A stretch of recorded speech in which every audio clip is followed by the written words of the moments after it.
for some reason, I can't stop thinking about The Idiot by Fyodor Dostoevsky, which is a Russian philosopher.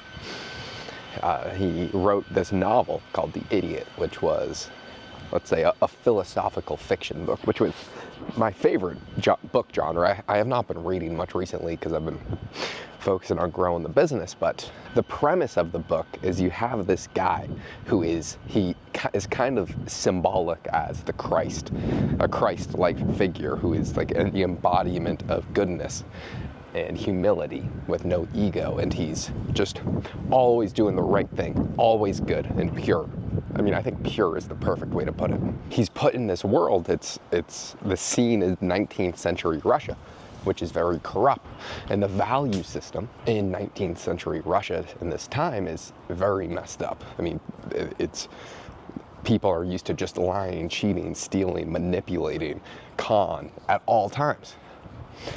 And so when this guy who is 100% pure and honest comes into this system, people just call him an idiot.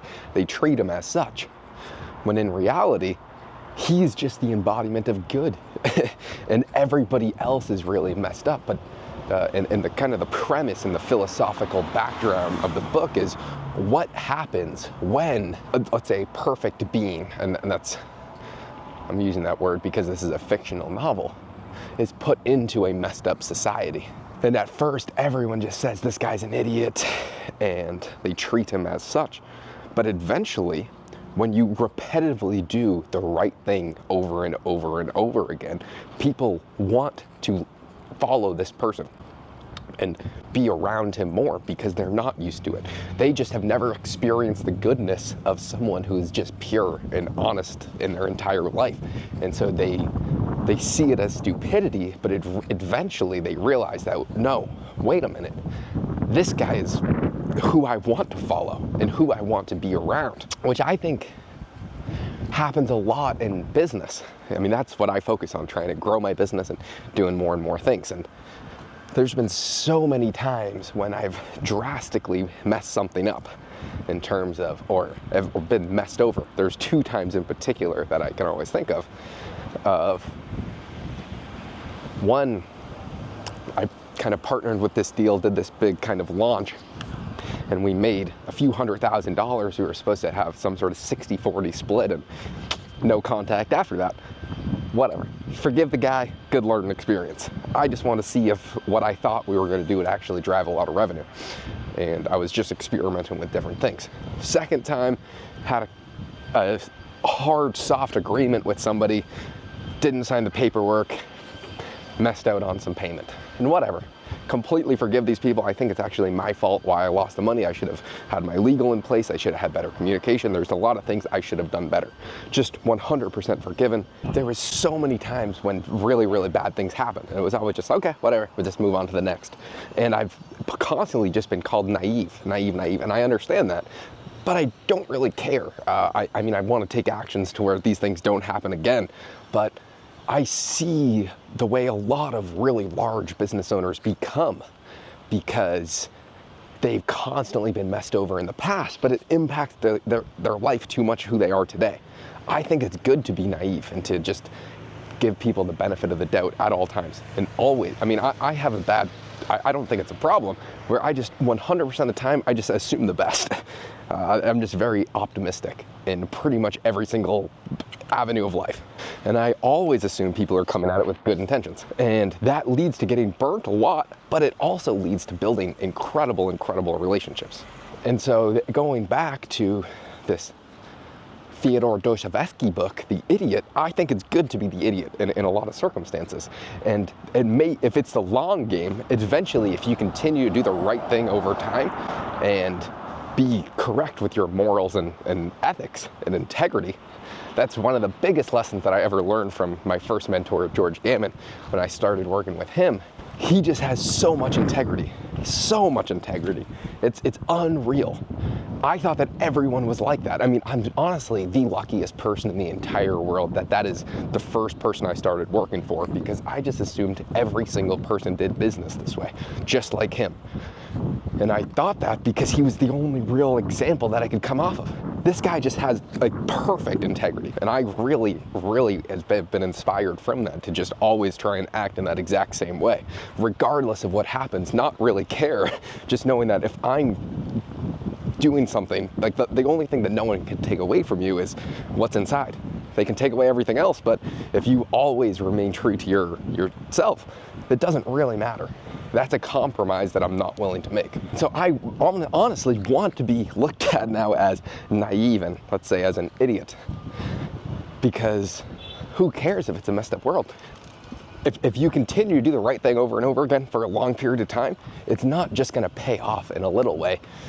You just have a fulfilling life, because all these external things don't really matter. And today, when I was in the shower praying, which is usually what I do, I'm usually very thankful, gratefully thanking God, because I think that I have the best life of all time. I was thinking of both the idiot and then this. My guilty pleasures, I like to watch anime. And there was this one anime, Vinland Saga. Sorry for going all over the place, but this will actually make sense at the end. Vinland Saga, which the plot of this is in the Viking time, and there was a young boy and his dad who was like the strongest warrior of all time. They go out and his dad dies, and this kid's life mission is to revenge his father's death. And he lives like the worst life ever. I mean, just like at war from the age of like 6 onwards, just fucking terrible circumstances, just constant like beaten up. I mean, he turns into this very great warrior, and then he becomes a slave, and then he fucking has the worst life ever, and he wants to die. Eventually, after all of that stuff, he just has this incredible amounts of peacefulness. But he had to go through so much to get there. And I was thinking in the shower today, thinking, I want to have that sort of external peace or internal peace. But I was saying, God, I know that if I want that kind of internal peace, I'm gonna have incredible amounts of pain that I have to go through in order to achieve that. It's not gonna be an easy battle. And so I said, God, I know this is what I want, and whatever I have to go through to get there, I'm okay with. And I know that it'll be okay. A lot of people think they just want the end result. They just want to be like their hero, but they have no clue what their hero had to go through. Because usually the people that get furthest along in life, they experience the absolute worst of the worst. And I know that because a lot of my friends and the people I work with who have businesses that are doing hundreds of millions of dollars per year, they've had some of the hardest lives I've ever seen. One in particular that I can think of, he's experienced some of the worst stuff I've ever seen or heard. But he's so successful and so at peace with the world. So there's this yin and yang of, if you want to have an extraordinary life, you have to experience some of the worst of times. And that's really what I was coming to compartmentalize today. And telling God, I'm ready for it, you fucker. I'm just kidding. That was just a joke. Right now I'm just off 6 shots of espresso trying to calm my heart rate by walking and talking, but it is not working. We're doing the coffee challenge right now, and holy shit. I do just feel a lot better right now in terms of where I'm at. I've just, for so long, you get stuck in this trap of thinking, I just need more and more stuff and materialism. It's very easy to get sucked in that trap, when in reality I started a business and started to want to make money for the freedom aspect of it.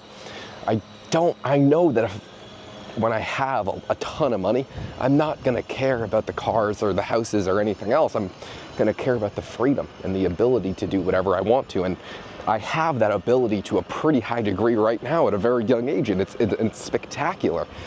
And I love creating more jobs and providing more value and trying to grow the income more, because it's awesome. But at the same time, trying to get closer to, let's say, like a just better person in general. I mean, I've done a lot of messed up things for just messed up people, trying to just get a little bit better, and not just in terms of making more money. And that's a mistake I think I've repetitively made, is I only think about making more money. When at the end of the day, once you make a lot of money, money doesn't matter anymore. It's like, who are you as a person? What do you value?